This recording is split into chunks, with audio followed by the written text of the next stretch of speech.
Okay, Sunil. So you are our second speaker for this particular forum session. 15 days back, we had our dynamic Ashwin Benegal who spoke about the heart, and you are now going to speak about life as in Geo. Let us talk about the telecom industry for a moment. To my mind, initially when the telecom industry started off, it was in a bit of a turmoil. It was not doing really well in the initial stages. What do you think really made it move so fast and today, where it is? What is it that's actually responsible for such phenomenal growth? Yeah, so Deepak, what had happened was that, I think the launch happened for mobility in 1996.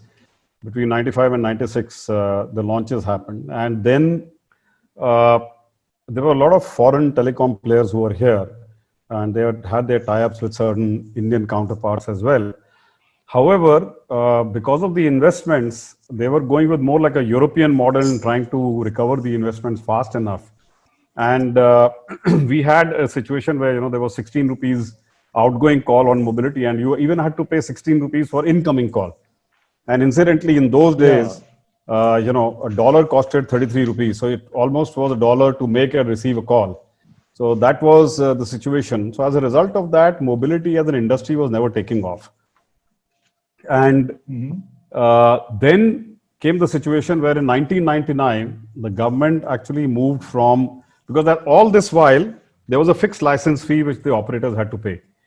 Then in 1999, a new telecom policy was announced, wherein uh, the operators were asked to move from a fixed license model to a revenue share based license model. So a part of the revenue that was generated, which is called the adjusted gross revenue (AGR), was going to be shared with the government towards the license fee annually. So it was going to be paid on a monthly basis or a quarterly basis. So that's the way the industry started to take off a little bit. However, as of January 2002, this country had 5.3 million subscribers. That was the number in 2002 January. And one of the reasons for that was that you were still paying 4 rupees for an outgoing call. And even in Jan 2002, you were paying 2 rupees for an incoming call. So people, people were smart. People would see from who was the person calling on their mobile phones, and then they would call back from a landline, because making an outgoing call costed 4 rupees, while a landline call costed 1 rupee 20 paisa per minute.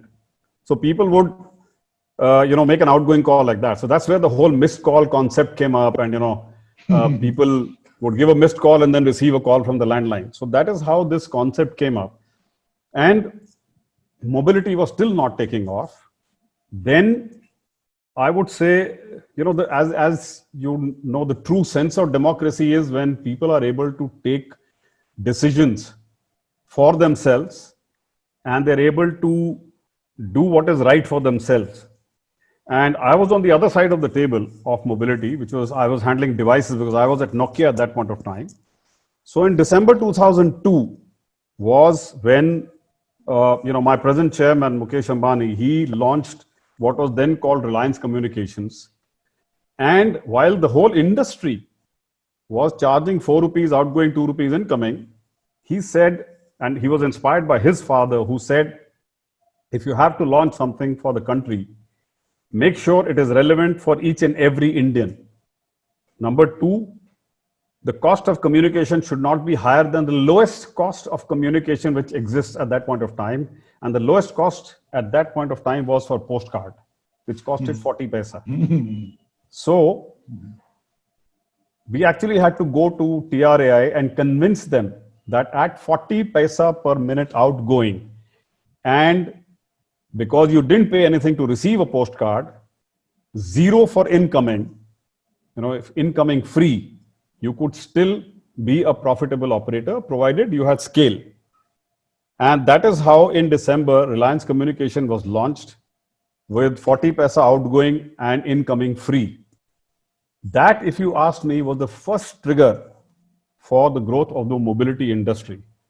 So even as several of the people in the industry used to argue with me that if the handset costs come comes to below 6,000 rupees, this industry will take off. It comes below 5,000 rupees, it will take off. And I used to argue, man, a handset is available, second-hand handset is available at 3,000 rupees, 2,000 rupees, yet the industry is not taking off.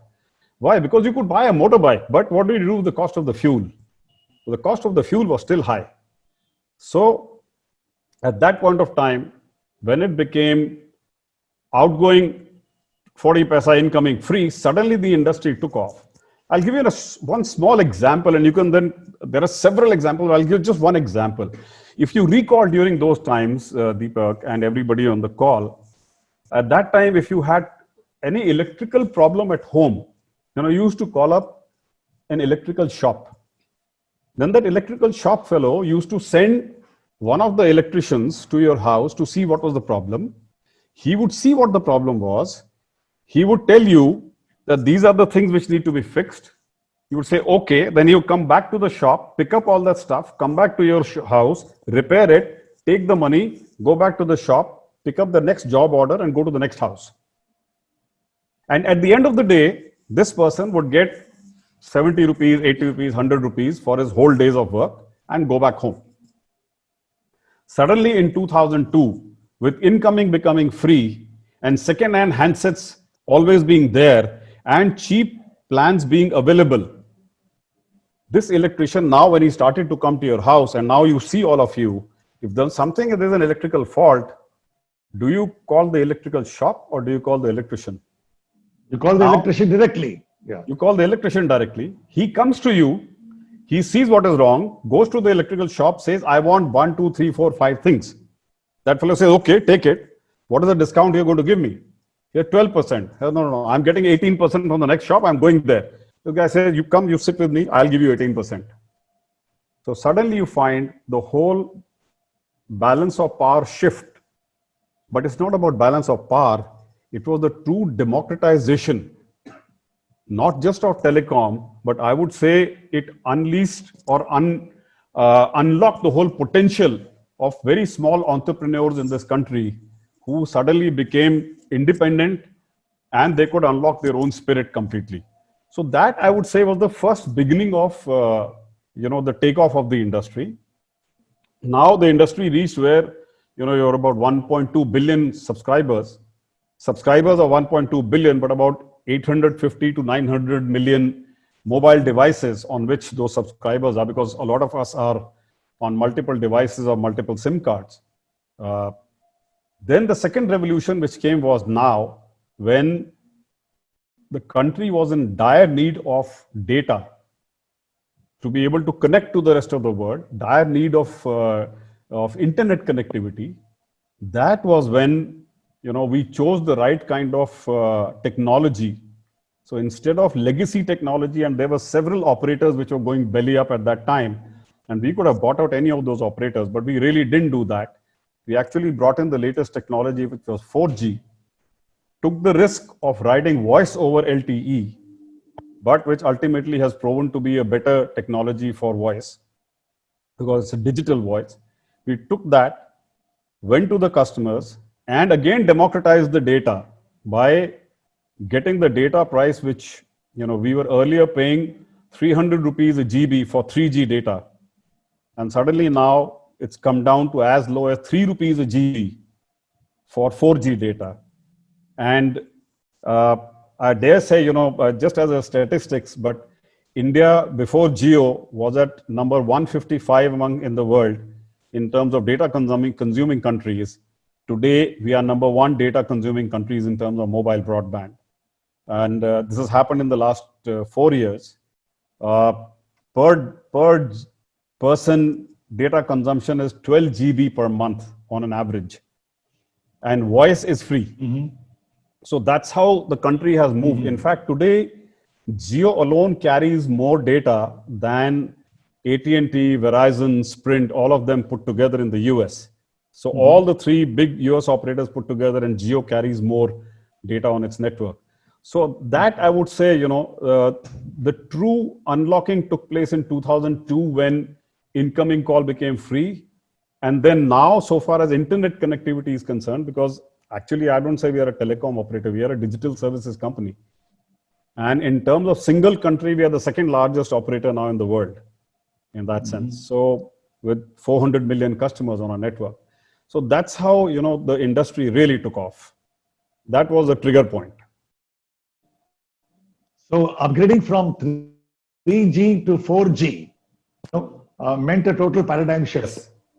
How did you manage that entire process? That must have been very interesting. Well, that's, I would say, the industry, can you see my video, Deepak?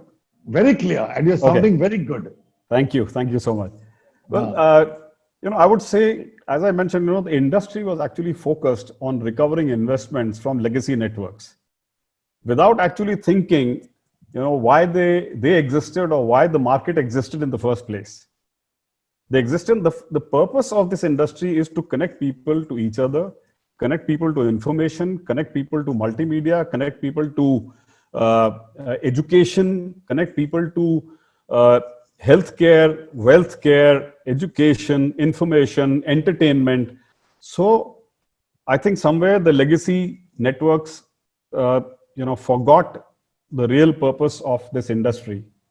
And what we did was to actually go back to the basics, bring in a disruptive technology for the future, plan exceedingly well and execute exceedingly well on that. So we thought from a startup perspective, and we looked at where were the biggest areas of the opportunity to serve the customers. And then we designed everything from the grounds up. And we did not do anything which was in terms of market conventions. So whether it was, being only a 4G player, having no legacy network of 3G, 2G fallback. So we have no fallback option of a 3G, 2G, unlike some of our competitors. And on this network, I can say, we call our competitors as Airtel, Voda, Idea, short of which is avoid. And the second was, when we came in, there were no 4G devices.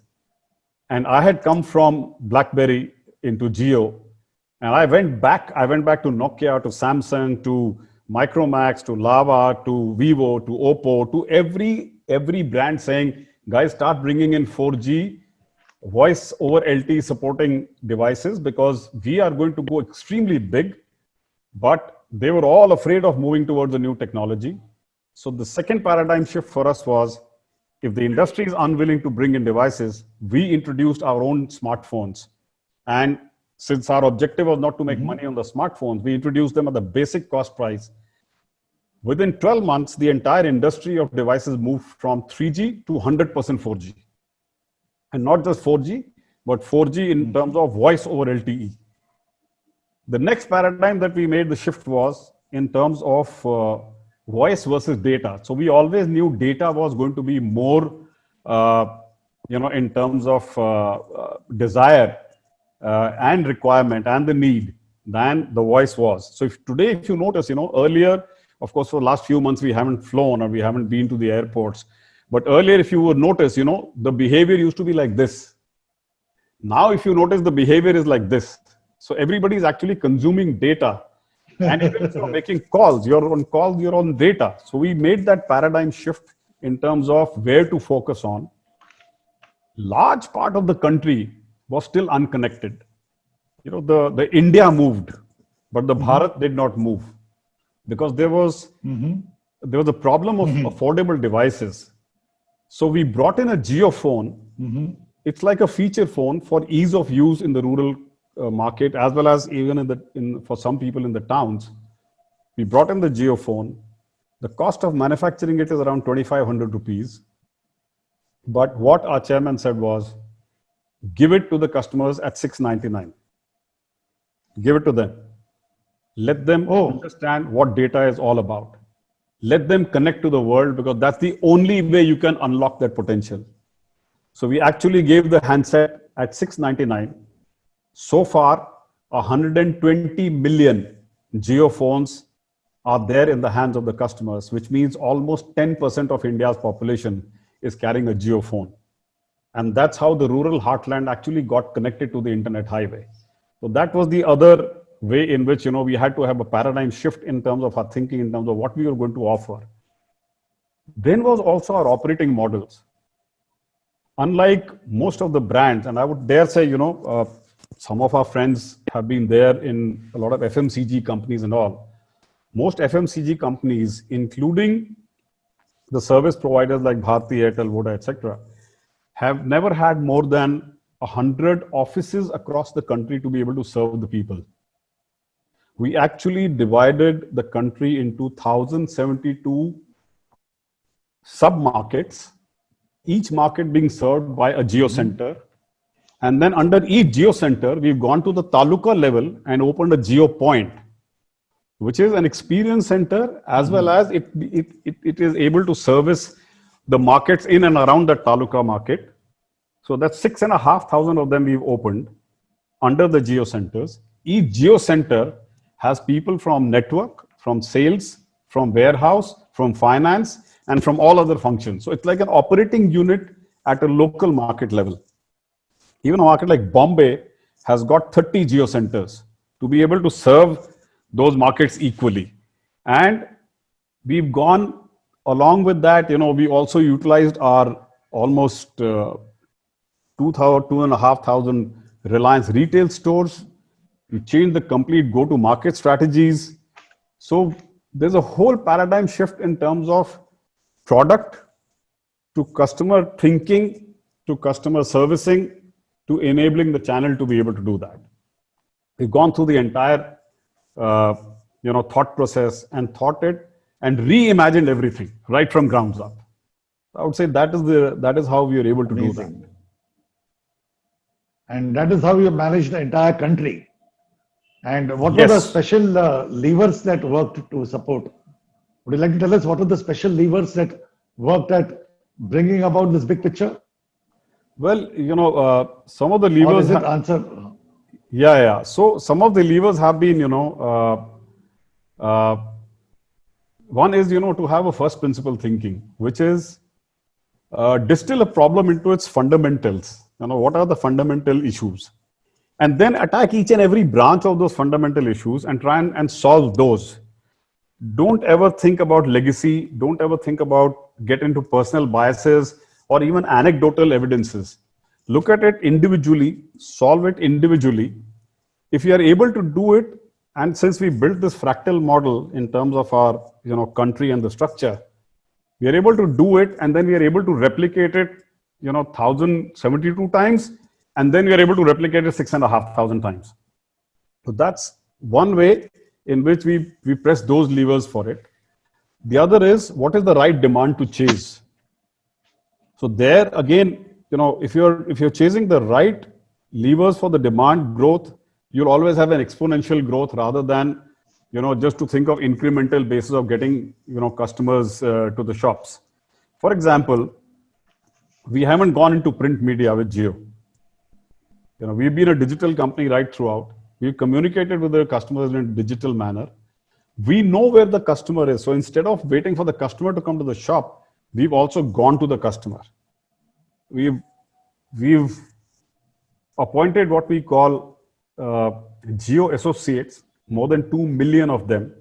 They're all independent entrepreneurs.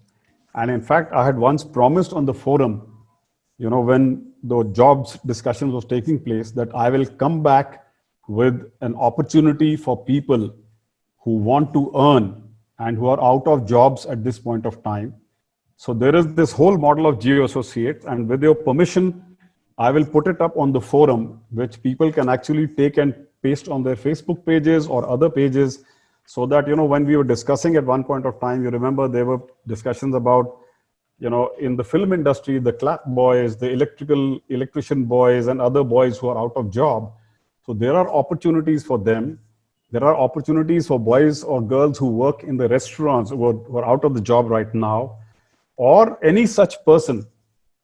So they can, as an entrepreneur, earn anything between 15,000 rupees to upwards anything, So that's another model that we brought out. So that's another the levers are really about thinking, with an infinite mindset in terms of how do you develop your own strength? How do you think always of the end user? How do you look at what your digital business model is going to do for the customer. How do you scale it up? So that is how we always thought through.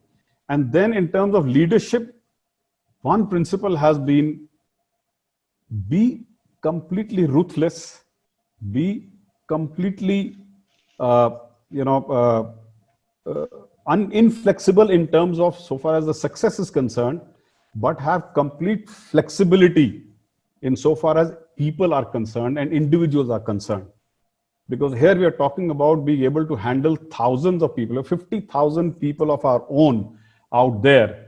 So we need to have flexibility so far as people are concerned to be able to train them, retrain them, motivate them, to have each and every person think that one vision at all points of time. So that's the way we built this organization. And then we put measures for And everything. go on. So sorry, please go on. So when we put measures for everything, and everything that we do, every initiative that we take is based on platforms. It's based on technology platforms, so that individual biases do not stop the growth. So everything is supported with the platform. One, it helps to replicate faster. Two, it helps consistency. Three, it is able to get the feedback in one consistent manner. So if you were to ask me, we were able to, as a result of that, and because of thinking about the customer, before we came in, you would not know individually, but there were 16,000 payment plans for customers. 16,000. We brought them down to 20. We brought in all simplicity. So simplicity is the other one. Make it so simple for everybody to understand what is coming to them, what are they paying for. These were some of the levers that we used, and in the whole paradigm shift that we thought through. So the message here is simplify, uncomplicate. Yes. Okay. Yes. I take that message. What are your future plans? What keeps you going? I mean, your growth, upscaling a business. How do you manage all that on a continuous basis? That too. Yeah. See, as I said, everything that we do, we are connected end to end. So, for example, whether it's an individual who is operating in a small town in Karnataka, or whether it is a retail outlet who's based in Arunachal Pradesh, or it is one of our distributors who's based in a remote part of Rajasthan, we are connected to each and every person on a real-time basis. Our own employees, our distributors' employees, the retail outlets, everybody. So we are connected digitally to each and every one of them, including the 2 million geo associates and the 2 million retail outlets. So whatever happens anywhere is real-time information coming back to us. And in order to keep us going, we imagine and reimagine our offers, our consumers on a daily basis. It's not a weekly thing, it's a daily thing. So every day, somebody like me, I have to sit down with my set of people and keep imagining what are we going to do over the next 12 weeks? What are we going to do over the next 4 weeks, which is immediate? And for that, what is it that we do every day this week? And then we measure it every day. So that's how we run this, this model. And since we are digitally connected, whatever is happening in the market also is known completely to us. But this is not where we stop. And we are 400 million customers. We could be moving to 600 million, 700 million. I mean, I haven't put an upper limit to it, and that's possibly because of my Nokia days experience where, I reached a 40% share and I said, let's go for 50, then let's go for 60. I reached an 80.3% share of the market. So I have not put an upper limit in my mind. And so I'm not going to limit myself with my thinking in terms of our growth. But that's one aspect of it, getting so many customers. The bigger growth plans, and the reason why somebody like a Facebook or a Google or a Microsoft or Intel or Qualcomm or the tech investors have invested in the geo platforms is because the picture is much bigger than that in terms of connecting every aspect of the customer and every aspect that can impact this country. So whether it is the retail part of the business, and today, if you look at it, you know, today retail is 30 billion. Uh, 800 billion in this country, $800 billion, and that's 30% of India's GDP. It is expected that the retail market will go to about 1.3 trillion in the next maybe 5 years. So if it goes to $1.3 trillion, that $5 trillion economy will also be a reality. So it is not that, people who are in the planning commissions and in the Prime Minister's office and in the planning and all, they're not smoking any weed. I mean, they have thought through what are those things which is going to be driving the growth, and consumption will drive the growth. However, there are a huge amount of inefficiencies in the system, whether it is the supply chain, whether it is the road infrastructure, whether it is the vehicles, whether it is the fuel. There are several inefficiencies which are there. We as a Reliance are going to be working on a lot of those aspects. Some of them, you heard through in the AGM speeches, some I can't share right now, but we are definitely going to be working on a huge amount of those aspects over the next 5 years to be able to make some of those things as a reality. And, so then, we're trying to ensure that with the mobility as a background which connects everybody, we bring in all aspects of the connected life to bring in efficiencies and to make life better for each and every Indian in this country. Fantastic, fantastic. Now, I'm going to ask you just one question. And before that, I want all of you, I saw Neha put up a message right now that those of you who have any questions in mind, raise your hand and she will plug you in later. So you have another minute or two before that. I want to ask Sunil a personal question. Tell me, you have worked with several companies, okay? Over the past 35 years, you have covered almost 7, 8 companies. What is the difference in your personal experience working with companies vis-a-vis Jio? How different has Jio been? The impression I get is that you're very happy with Jio. Yeah, well, well, I've spent 6 years and already with Jio, and it almost looks like yesterday. The journey has been so enriching and so quick.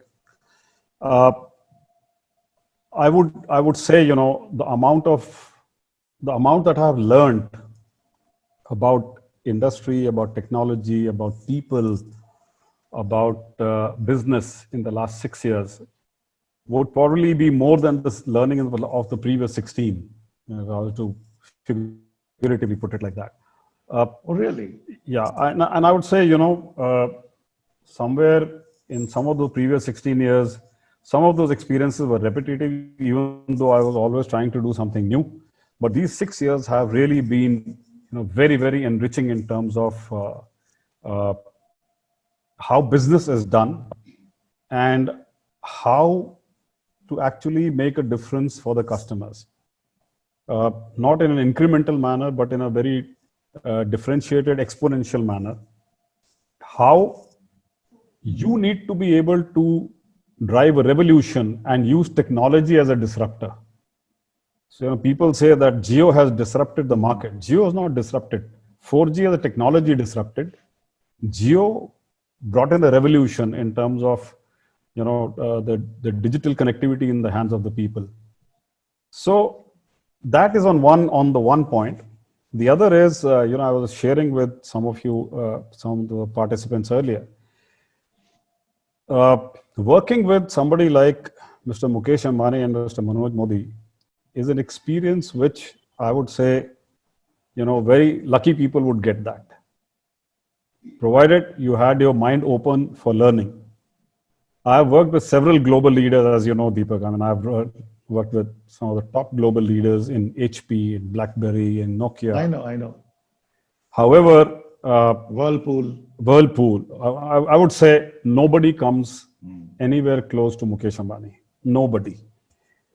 His vision, his passion for execution, excellence, his detailing, the amount he goes into the detail, as I was saying, any new initiative, he'll go to the last mile detail and stay with the detail till the time he's convinced that now you're ready to take over and run with it now. But till that time, he'll make sure that you've thought through every aspect of the business and you can't go wrong. He reads so fast, you send him a 100-page deck, and I have done it, and I get comments handwritten on at least 50, 60 of them with his observations and with his insights and with the suggestions. And as a leader, with all of that, his humility and his willingness to listen to you. If you're convinced that this is not good for business, it doesn't make business sense, and you stick to your guns, either he'll convince you why it is good, or he'll accept it that, okay, I agree with you. You change it. Now that, as a combination, to have that kind of a thinking and this kind of a thinking as a combination, I think is very rare. And that is what I think, is one of the reasons why he's able to succeed and get everybody to succeed and think like that so passionately. So that's one big difference. Thank you. That was a great insight into Mukesh Ambani also. Yes, absolutely. Thank you. We have some people who are interested in questions. Obviously, Prashant Kalbag is always in the helm of it. So, can we have Prashant Kalbag or Ani? Alphabetically, we could go. Home Vishal, we'll take Prashant Kalbag first. Okay, I'm on. Prashant? Yeah, I'm on with but the video is disabled. I can only ask an audio question. Is that okay? Video is disabled. I think. Why is the video disabled? Because the video has been put off by Neha. She doesn't like my face anymore. But if the video can be able, that would be nice, because then the expression comes through. Neha, take on karna video. Prashant, your time, for the want of time, I think you should ask your question. Okay, here I am. Okay, so here's the Bloody Mary. Yeah, Sunil, don't mind me, but asking, you can blame it on the Bloody Mary.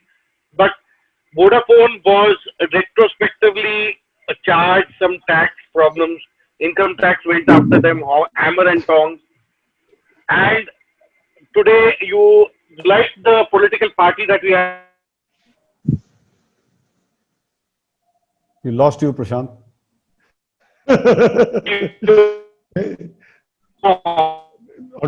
Can't hear you. Do you want to?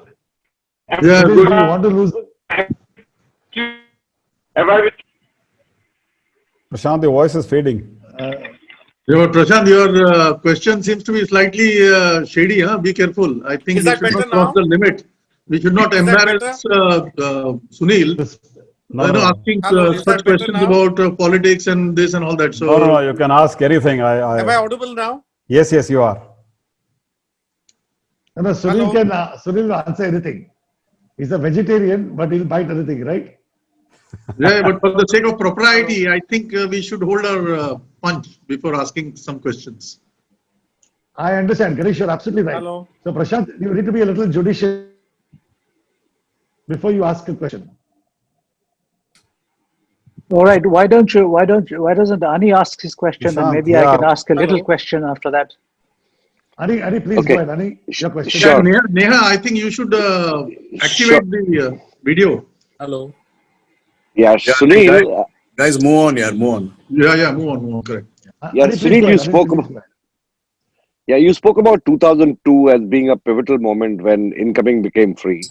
And you also spoke about taking on a very customer focused, very aggressive view on being customer focused. Competition fell by the wayside is my understanding with your focus. But competition is coming in different ways, right? I mean, with Reliance taking on big partnerships today, and I'm talking of beyond the digital services platform only. You have the Tata Super App coming. It's a world of apps today that's going to drive more consumption. This may be comparative information, but how do you counter something like the Tata Super App? See, I don't think it's about the super app.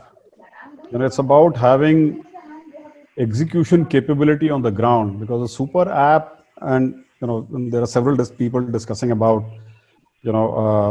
what happens to Amazon, and that Amazon will also do something disruptive, and Flipkart will also, along with Walmart, try to do something disruptive, and now Tatas have thrown their hat in the ring. It's not about having an app, it is about having the entire ecosystem. For example, if you have to connect the consumer end to end, one of the things that we have is the mobility connectivity. So if you are able to connect 400 million people today, and moving on maybe 600 million or 700 million people, along with our desire to connect 150 million homes with, starting with 50 and then the next 100 million homes with fiber. And these 50 million homes actually impact 70% of India's GDP. So if we are going in that direction, it is about how do you provide that connectivity? How do you provide that retail experience? Today, we are the largest retailer in the country. We've got 10,800 stores and we are growing. And I gave you a little glimpse about which direction we are headed for. So it is not about this competition. And if there is competition also, it would, end of the day, it would be helpful for the customers. So it's going to be good for the consumers. And so long as it helps the consumers, absolutely, it's good. The more, the merrier.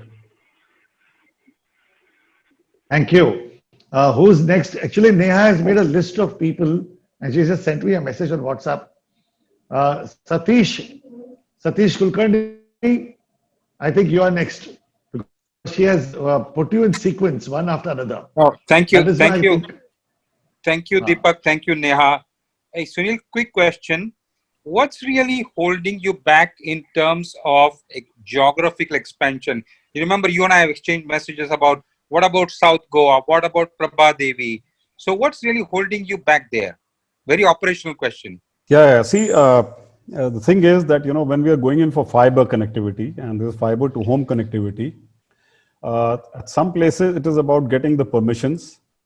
And, sometimes it is either the municipal corporations who are holding back on permissions. Sometimes it is also the local cable operators, especially if there are cartels of the local cable operators. Sometimes they tend to play dirty, and sometimes they want a piece of the pie. So some of these things happen, and in some places, it is also a matter of us being able to expand our network, and not just network, but even the capacity on the network, because it's a high bandwidth consumption in terms of fiber. So it's a combination of some of these things. The last part that I mentioned is the least of our problems. The first two are more of the problems. But clearly, I mean, those are the things. Other than that, it's nothing that would hold us back, from going ahead. Okay, thank you. Thanks. Next, we have that man from Hong Kong. That man from Hong Kong, Ananda Bhavik, one of my dearest friends. Ananda, you are on. Hi, Sunil. Please show Ananda. Hi, Thank Ananda. you. Okay. First of all, thank you for this wonderful big picture about how mobile telephony evolved in India and what Jio's plans are. Around early 2000, 2002, 2003, Spice Telecom used to have two guys in Hong Kong buying handsets from China and supplying. And what's his name? BK Modi, the guy who used to wear the hat all the time. Yes. He used to come here. Then he moved to Singapore. I'm just wondering what happened to Spice Telecom. Are they still there? No. So Spice Telecom, for their operator business, for their telco business, they sold off their operations. They sold it off to, I think they sold it off to Idea, or they sold it off to Voda in Punjab. I think they had only two circles. So they sold off their mobility business. Then they remained in the handset business for some time, and they remained in the retail business for some time, because they had a retail chain called Hotspot. But I don't think they were able to manage that efficiently. And ultimately, they have kind of scaled down the Hotspot operations quite a lot. And they are in a process of kind of winding it up. Ananda, you have put your video is off. You might want to put your camera on. No, I've been disabled by the host. Correct, No, same no, here. I don't think she has done that. No, no, because Yes, she has done it. okay. Now we go to the next person. Yeah, I can see. I can Okay, see. all right. We have Gopal Kaul. Thank you, Sunil. Wonderful. Thank you. Thank you. Sunil, thank you. You answered everyone so beautifully. Beautifully. Gopal Kaul, please. Prashant, Gopal Kaul is in. Gopal, hi Yeah. Gopal. So, hey, thanks, Sunil. This was really Neha, can you please insightful. show Gopal? Can you hear me? Neha, can you please highlight Gopal? No, we need to. Neha, can you please highlight Gopal? Hi, Gopal. Hey, Sunil, this was really insightful. And this brought back a lot of memories to me because 99 I was with Bharti British Telecom, and all you talked about this telecom and 16 rupees 80 paisa per minute is very resonating. So I have two questions. One is, so you talked about India taking off and Bharat left behind, right? But this Bharat has big issues around last mile, right? So first, how will, and you have a great platform, right? So how will you address the last mile issue? That's my question number one. And question number two is that you talked about these in domestic handset manufacturing companies, and I have a dear friend who is a co-founder of Micromax, Rajesh Agrawal. And he was telling me that a few months back, I was talking to him. He said the cost of manufacturing for Indian cell phone players is more than the sales price of this Chinese companies who are coming in. So, what's the future of this Indian handset manufacturing company? So, two unrelated questions.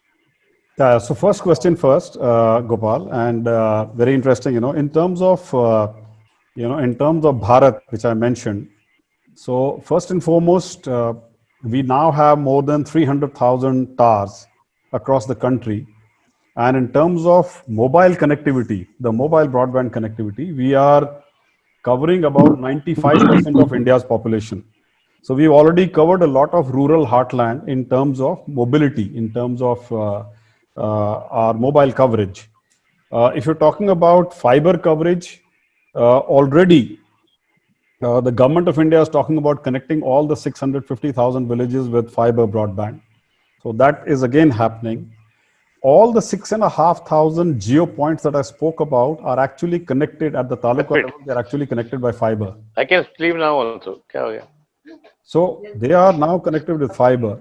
So whether we would have fiber going into every village, well, government of India is certainly working on that. But in terms of mobility coverage, we are covering every part of India and Bharat. And that is why about 120 million people today are connected on that Geo phone, which is, it looks like a feature phone. It's got a small screen, 2.4 into 2.8 inches screen. And it has got a keypad also for the ease of use for the rural customers. But a lot of rural customers have also started moving towards the smartphone. And if you had heard the AGM, Mr. Mukesh Ambani and Sundar Pichai, both of them mentioned about the Google Geo partnership, which would focus also on bringing in smartphones which are affordable and which are of use for the rural customers to actually shift them not from 3G, but from a 2G technology into a 4G technology, and then beyond that into a 5G. So that's one part of it in terms of connectivity. I hope I've answered your question on that one. The second one, in terms of the future for the Indian manufacturers. So sorry to butt in, Sunil. Thank you very much. I think it was very good, and I wish you all the best. I'll have to sign off because my next call starts in a minute. Thank you, and good night, everyone. Bye. Thanks. Bye, Ganesh. Bye. Please continue, Sunil. Please continue. Yeah. In terms of this, the second question, in terms of future for the Indian manufacturers. So, see, somewhere the Indian manufacturers were doing only shopping, going to China, bringing in handsets, whatever was manufactured over there, bringing in CKD condition, SKD condition, putting it together here in India to get all those duty benefits, selling it off. Nobody really invested in R&D, nobody really invested in technologies. Most of the plants in India were only, assembly plants.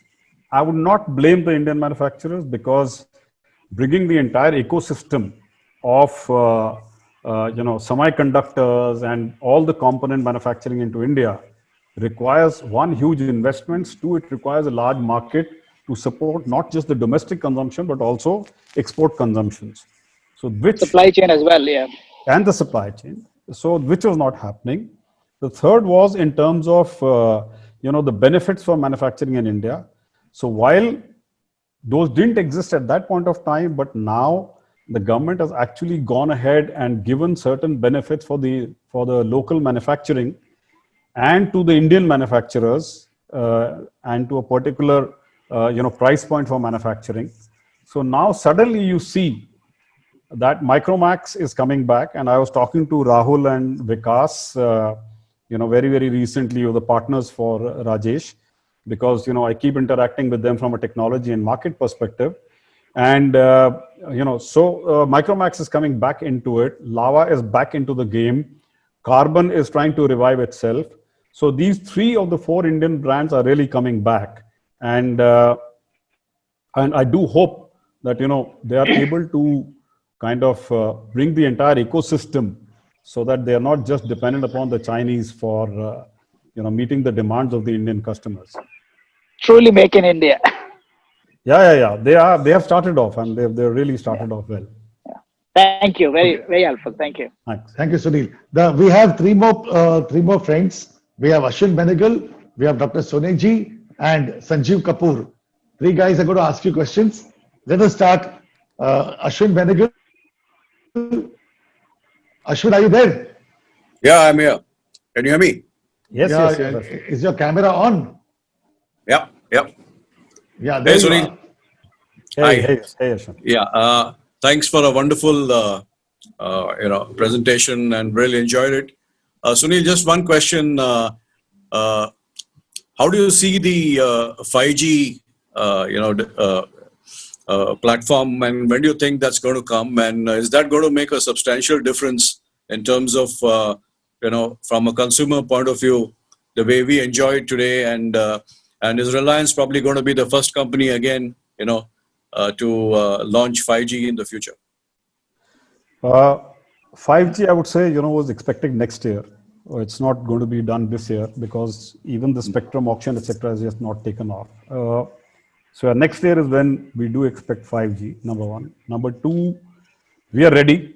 As a network, we were always ready for 5G and 6G in terms of the network that we put. The third is in terms of, a substantial difference. So from a consumer point of view, if you're looking only for entertainment and all, of course, you would have a movie getting downloaded faster, etc. But I would say, 5G is going to have more use in terms of B2B2C, in terms of, other initiatives around healthcare, around agriculture, around, financial management, driving a whole lot of transparency end to end in terms of those systems. Being able to get in, the AR, VR in terms of education, connecting the last mile of education with that. So it's going to be a much larger benefit, than just a consumer benefit. Definitely, consumer benefit is going to be there. All right. Thank you so much, Sunil. Thank you. One question, if I may add, since we are on the topic of 5G, there has been a lot of information that 5G is detrimental to health. It's dangerous. It could cause cancer and all that. How far would that be true? See, Deepak, we heard the same argument when mobility started. We heard the same argument when 3G came in. We heard the same argument when 4G came in. It's the same argument now when 5G is coming in. I don't think there are any conclusive studies anywhere which prove that, it is detrimental to health, because for every such argument, there is a counter argument which is there. So, and honestly, I wouldn't have the answer to that, any conclusive answer to that. Thank you. We have Dr. Soneji, Dr. Surendra Soneji. Dr. Soneji, are you there? No, I think he's gone to some patient. Some patient must have called up. Okay, we have our handsome, dynamic Sanjeev Kapoor. मैं handsome बोला, dynamic बोला तो वो smile करने लगे. He realized it's him. Okay, Sanjeev, your friend Sunil Dutt is on. Sanjeev, can you please Yeah. sit down someplace? Can you please sit down Yeah. because there's a lot of movement happening. Correct. Okay. Thank you, Sunil. Thank you, Deepak. No, Hi, Sanjeev. so clearly, Jio has been the market leader in connectivity, quality, all of that. How significant focus would there be on the content side because I'm a content person. So do you think that content would be a very large focus for the company? Because we have seen little bit, but going forward, do you think that content investment in content would go up? What is your view? So Sanjeev, content is not very significant for us. Content is extremely significant for us. Let me put it that way. And content. So we are, if I can say, we are content generators, we are content aggregators, and we work with content providers as well. If anything, with now with us going into the homes with fiber connectivity, so that content consumption is going to increase and content generation is going to increase. With 5G coming in, that's going to see a manifold increase. So clearly, and if you notice, we've gone into a tie-up with Disney Hotstar. So that again, the focus is all across on content. And as we keep going along, it is going to be on meaningful content. So right now, if you notice, it's one part is in the entertainment. The other part is going to be in the education. The other part where we have not yet brought out very, very strongly yet is on the agriculture and healthcare. So these are going to be really, so content is definitely going to be a huge focus for us. Yeah, because I think that's needed for categories like ours, which are considered niche. Yes. Because otherwise we are put to ransom by, like Deepak knows that cable operator would not switch on without, so for small players to survive, Correct. we need that kind. So good to know. Good to know. Yeah. Thanks. Thanks. Sanjeev has a very interesting channel called Food. Oh, it's on Jio. It is there on Jio platform. It's been there. Yeah, it has some very good numbers on Jio. So it's there. Yes. Yeah. Okay. So, now we have Sunil Devnani and then Prashant Kalbag. And after that, we say thank you to Sunil Dutt. I'm sure we have taken a lot of his time. So Sunil Devnani, please. Neha, please put Sunil Devnani on. Yeah. Hi, Sunil. Hi. Hi, just wanted to know. I just wanted to know what is the role of going to be of AR and VR in healthcare and education, and how soon that revolution is expected to come.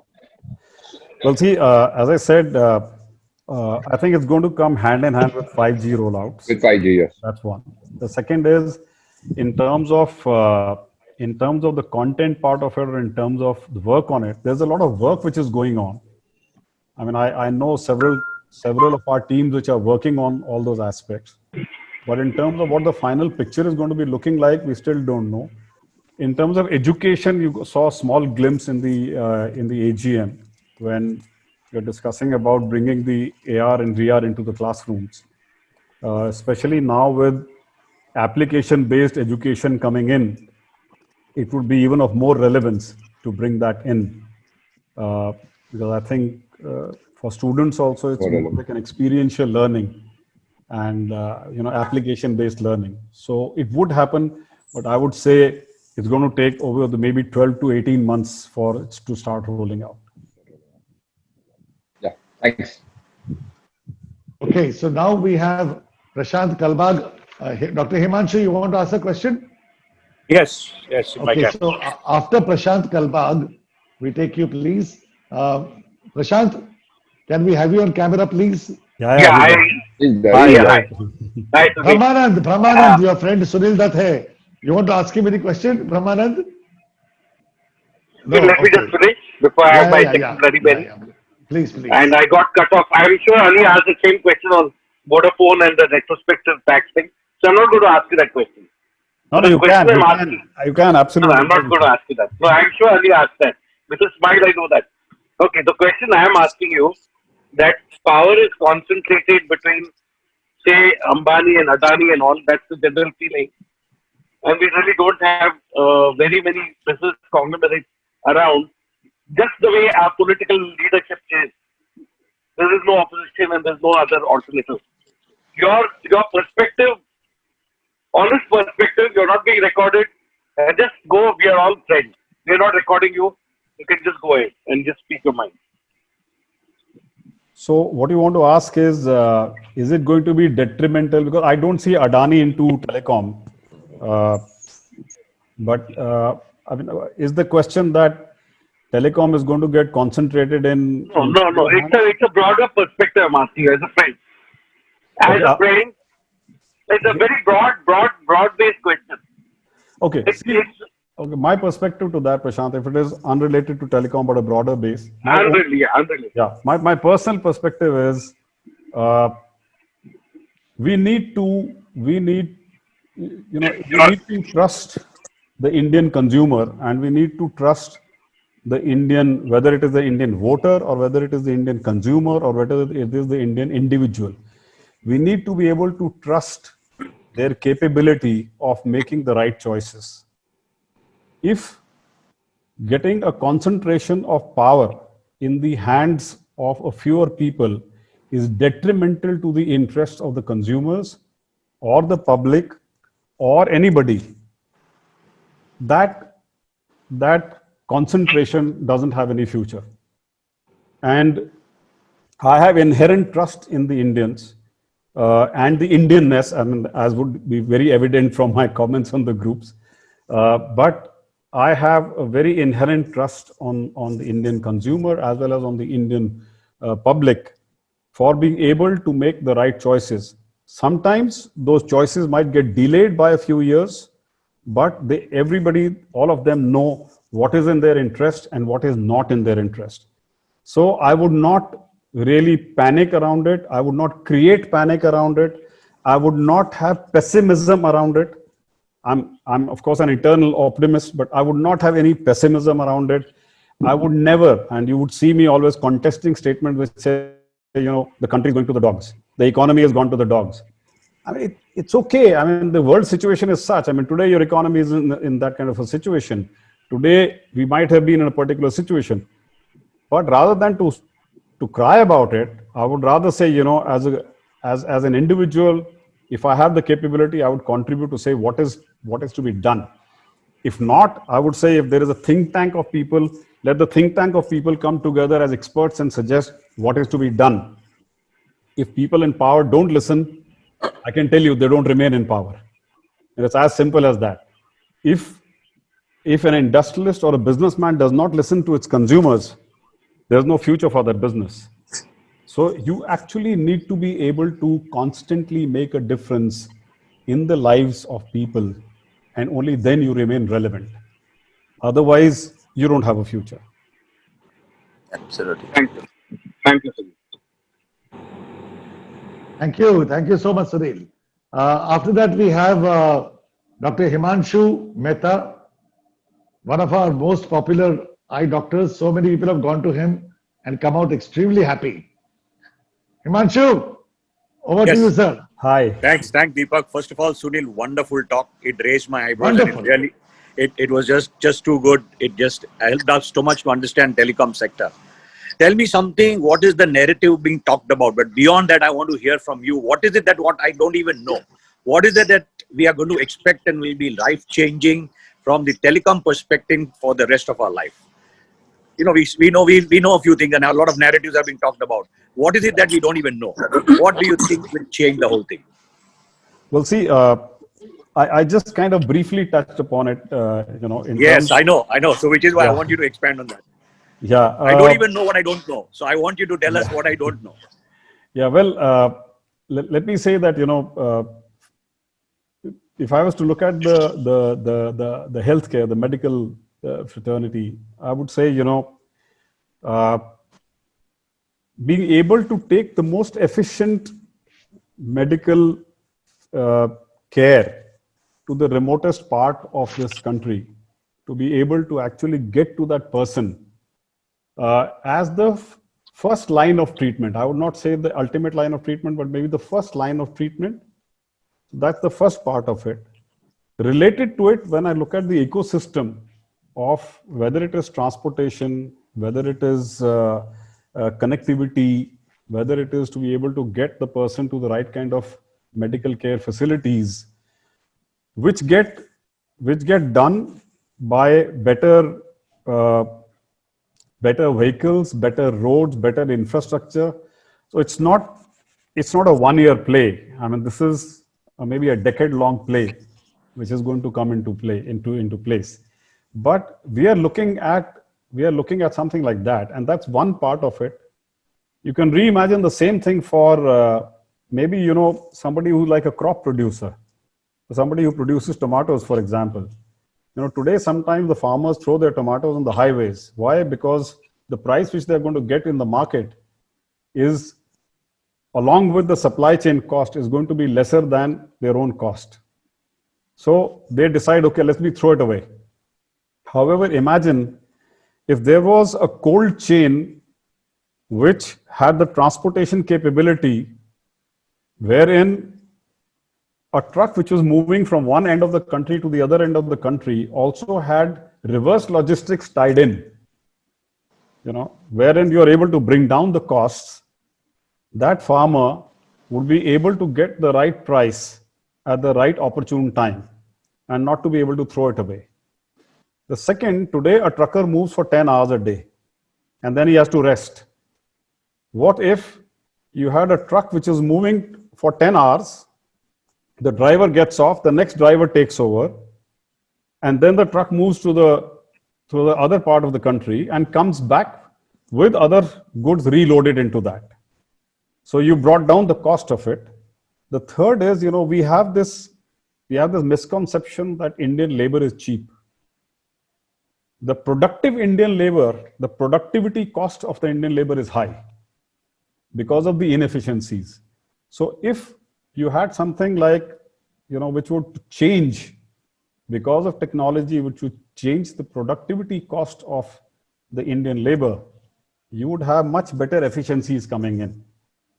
Third is in terms of environment-friendly movements of vehicles. Today, an electric vehicle can travel up to maybe 300 kilometers, 400 kilometers. What do you do after that? If you were to charge the battery for the next 6 hours, it's inefficiency. So we are bringing in things maybe in the future which would help address those kind of problems as well. So what I've just shared with you is maybe 1% of the picture that would possibly emerge overall, Dr. Himanshu. And honestly speaking, I don't have the overall knowledge yet on it. As we go along, maybe I'll also pick up more knowledge and be able to share that. So Neil, you have been to China. You have seen the efficiency of Chinese, their cost efficiency, their labor efficiency. Honestly, do you think we can match it? We are right now trying to shun all Chinese products. But do you think if we start manufacturing ourselves, we would be in a position to be better than even what Philippines or Malaysia or Vietnam can? So Deepak, we are honestly, if you were to ask me, in every visit of mine to China, I used to say that you're 50 years behind. I always used to say that. Who is 50 years behind? Sorry? Who is 50? We. Of course. I always used to say, we are probably 50 years behind and the lead is increasing.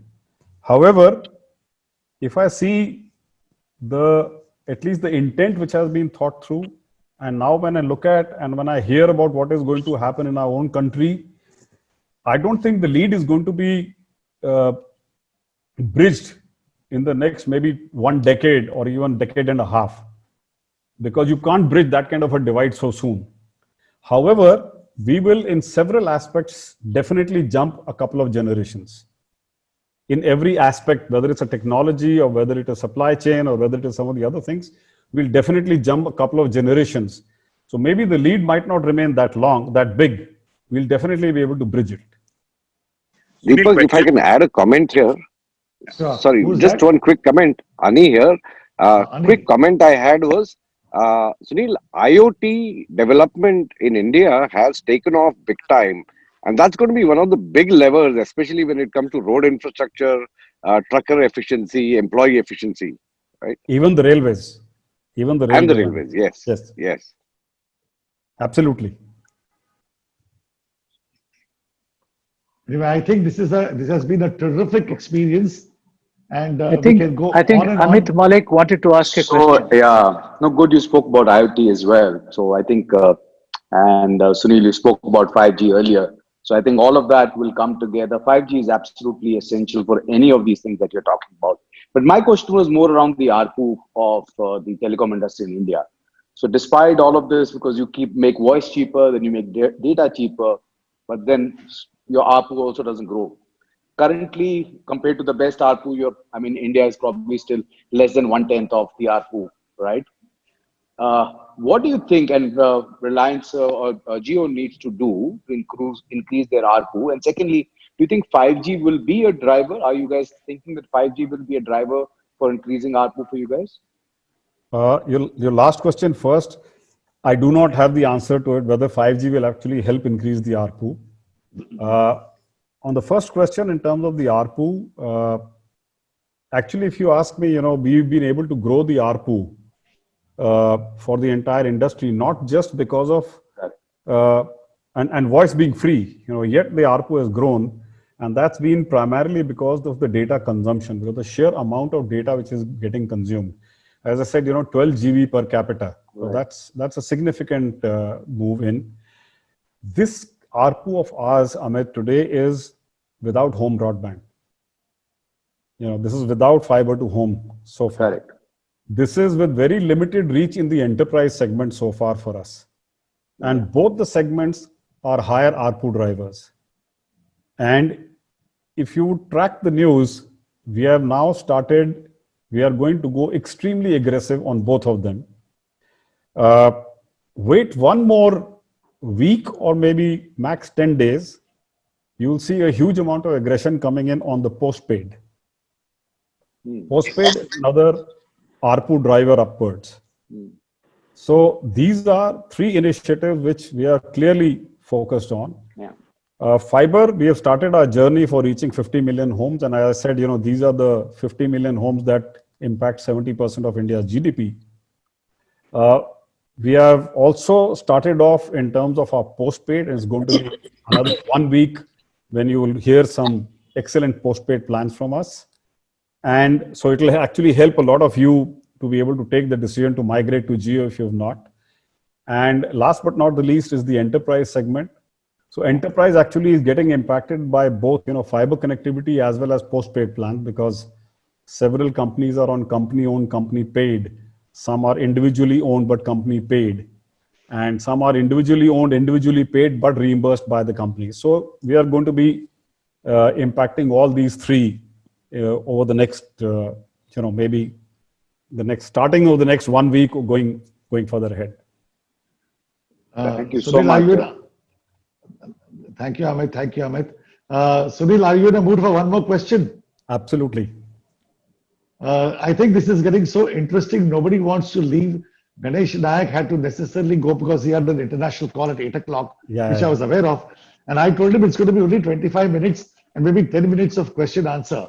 And see how this is going. Fabulous. Brahmanand, over to you. Sunil, this has been absolutely exhilarating listening to you. I think over so many aspects. I think if we are going ahead, there's so much of contribution that's coming from you guys.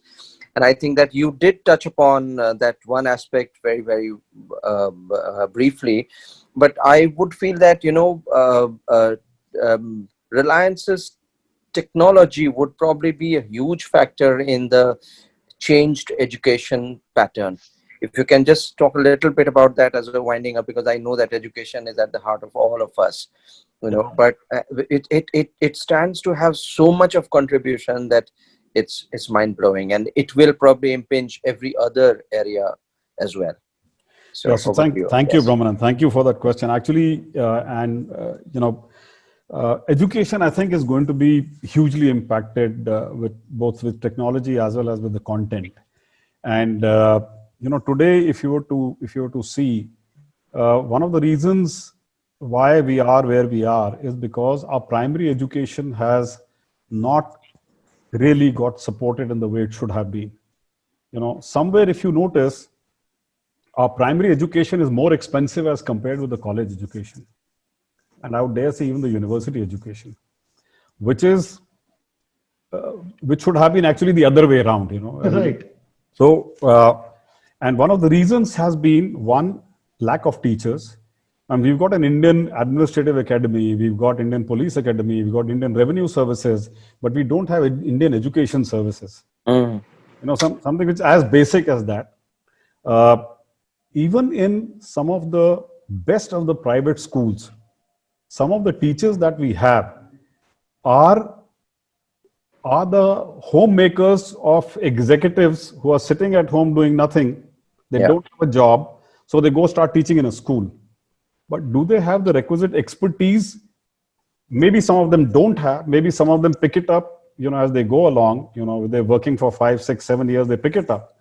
However, it does require an international or a global expertise to be brought in terms of actually if you want to make a difference to the education sector. Combined with that, when you look at the government schools, not just in towns, but even the government schools in smaller towns and the rural heartland, one of the biggest problems has been teacher truancy, a lack of teachers turning up. So you have children who are wanting to learn, but you don't have the teachers turning up. So how do you bridge these kind of things? The content of education, the expertise of education, and the physical presence of the teachers. So one of the ways that you can do it is through technology.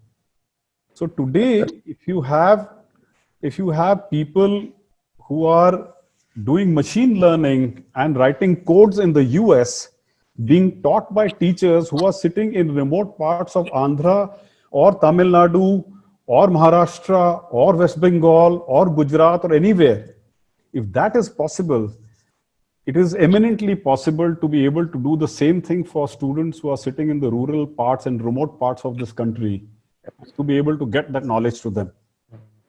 It is eminently possible with technology to bring in those practical examples of education to them.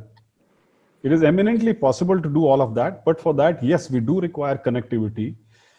I'll share a very small example, you know, maybe 3 examples. Deepak, please do permit me this time because please. Sunil, we are enjoying it. Everybody's enjoying it. Come on, go on. It's very close to my heart, and I get a little emotional when I talk about it.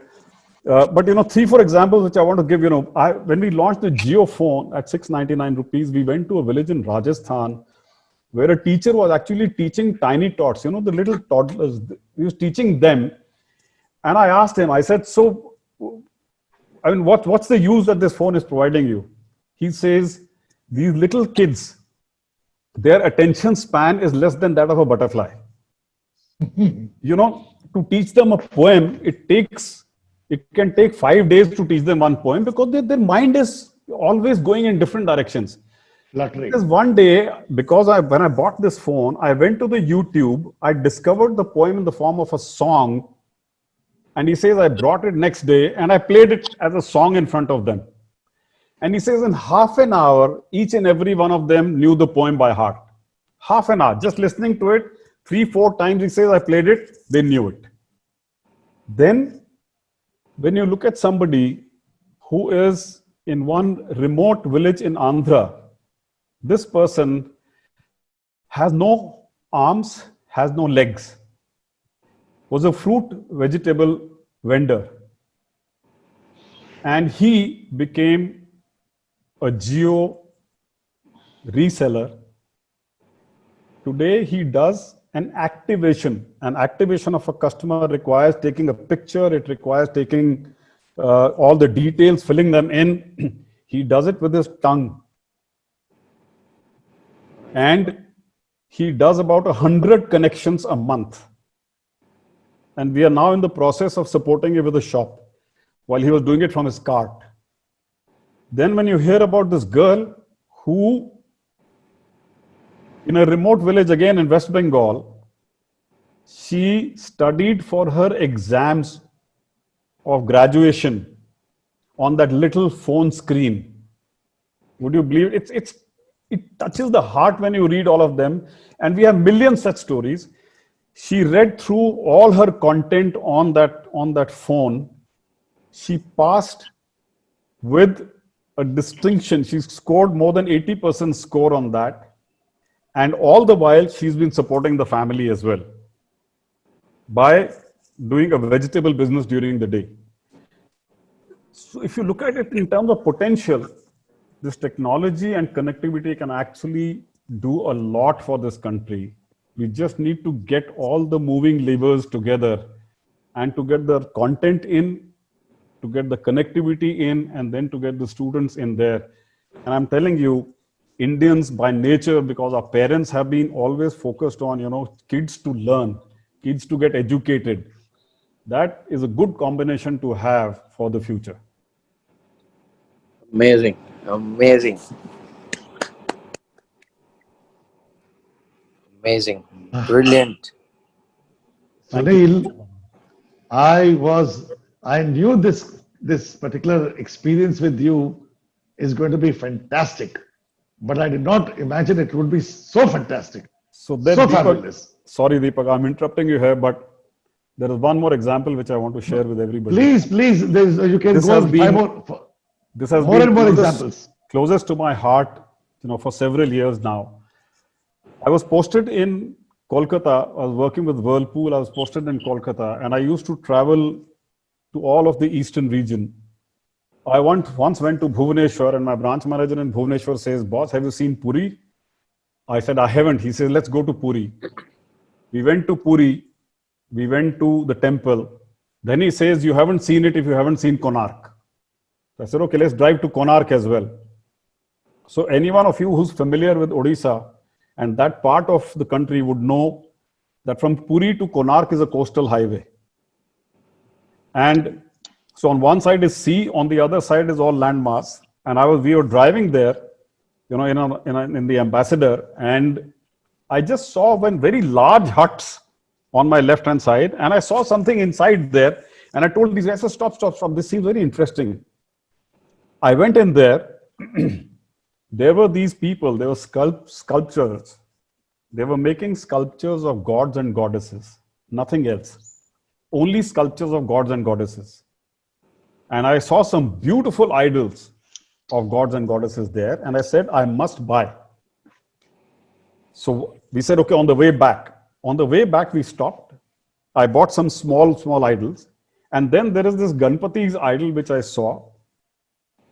It's about 2.5 feet in height. It's about 1.5 feet in breadth.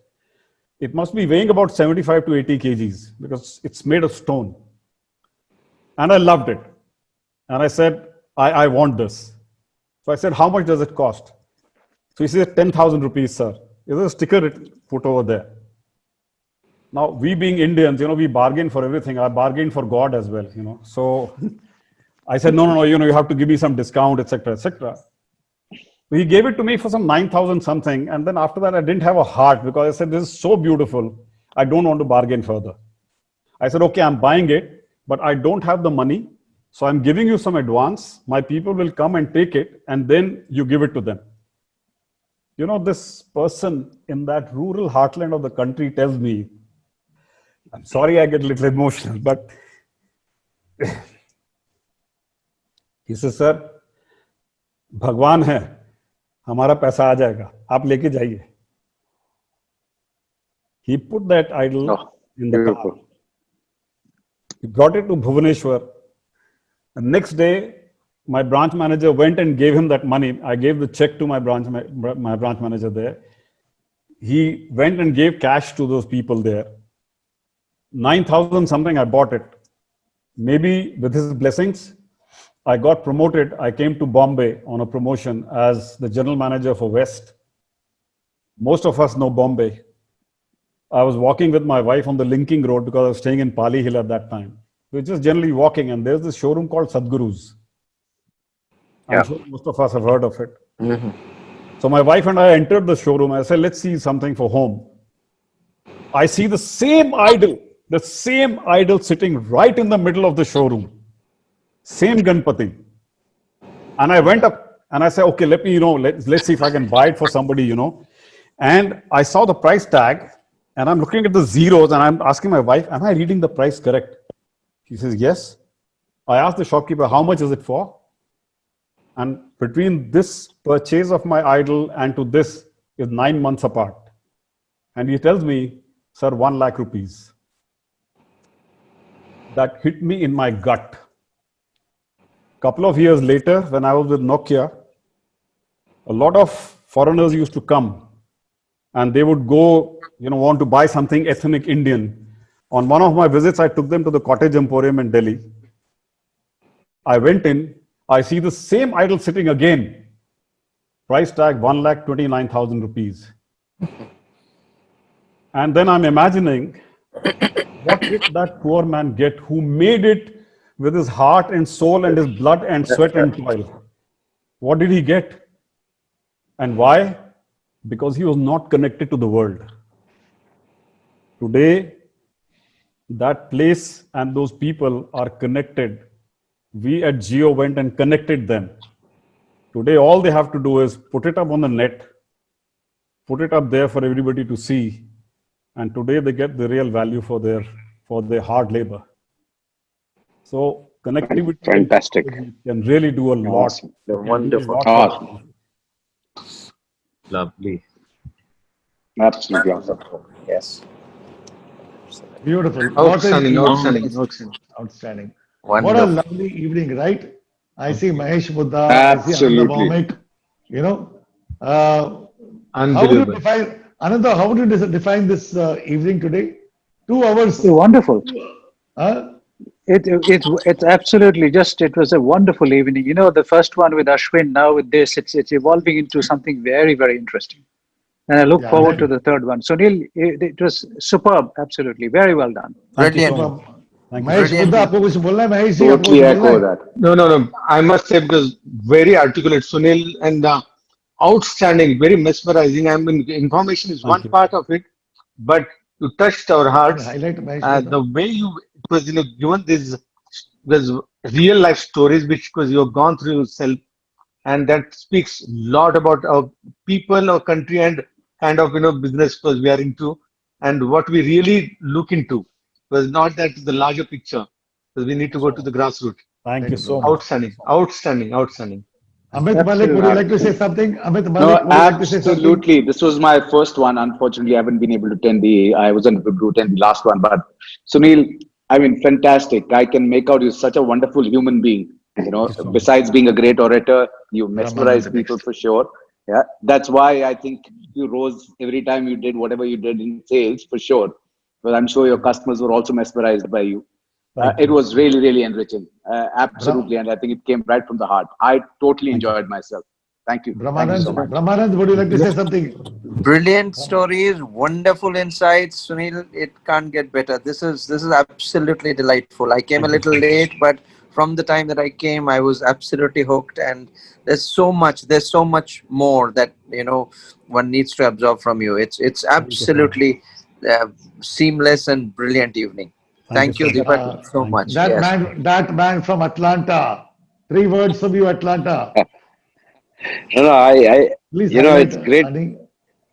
Yeah, it's great, Sunil. I mean, fantastic show. I'm missing playing golf with you again now. Thank you, Ani. Yes, likewise. And Sunil Devnani. Sunil Devnani, the man with the white beard. Bolo kuch here. Yeah, it has been absolutely mind-blowing, Sunil, hearing you and so many inspirational stories for all of us. And we could have never got we could have never spent an evening better than today in this whole COVID time. Thank you. And Thank you so then much. Arjun Rao, can you say something? Yes. How was your experience listening to Sunil? Yes, it was absolutely amazing. I loved the stories and even the very good insights that were shared. So I had an amazing time. Thank you so much, Arjun. Thank Great. you so much. Gopal, Ram Rajya was created today. No, you see, the thing is, Sunil, I had not planned anyone for vote of thanks. So I said, instead of me doing the vote of thanks, let me ask each and every one of them to do a vote of thanks. Thank you so much. Thank you so much. Gopal, call your... So, I am the new kid on the block, and this is the first time I'm hearing it. And Sunil, the last one which you shared, it kind of melted my heart in the sense that we all have done well in life and God has been kind. I don't know how much of us has contributed back to the society, right? And I just felt that, I need to do something for my soul. What it is, I don't know, but this was really thought-provoking for me. So thank you very much for sharing. Thank you so much, Gopal. Thank you so much. Mansi. You want to say something, Mansi? Did you hear Sunil all throughout? I think your audio is off. Your audio, you need to put your audio. Yeah. You want to say something to Sunil? So I heard Sunil right from the beginning, and it's so great to hear the passion, Sunil, that you have. It's the reason for your success, reason for Jio. Thank you so much. And I think this revolution that you guys have created in our country has significant impact at so many levels. We'll only see that unfurl in the future. I mean, we're already experiencing it. Revolution, I think it's going to help our country immensely. But hearing your journey, hearing about the sector and your journey was very, very nice. So thank you so much for being so candid. Thank you so much. Thank you, Mansi. Sanjeev Kapoor. Yes. What a session, Sunil. Amazing. I think great people, great leaders. I think you said something about optimism. I think leadership is all about optimism. And I think loads and loads and loads of that in you with a smile. And you have all the time in the world for just a small set, but you have been constantly smiling, patiently answering, and given so much time. I know what kind of work pressures people like you have, but to take this time out, to have that humility, thank you very much. A big thank you. That's all I can say. Thank you so much, Sanjeev. Amazing. Himanshu and Satish, fast. Thank you. I think wonderful talk. So much of awakening, so much of knowledge behind him. This is tip of the iceberg. He's given us less than 0.1% of what he knows. But impressive, fantastic, brilliant. Thank you so much. Thanks so much for your time. Thank you, Dr. Himanshu. First of all, thanks to CEO Forum for organizing this. But I'll tell you something.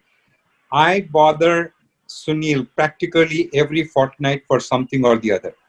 And that's most of the time asking him, saying that, can you connect so-and-so place to Jio?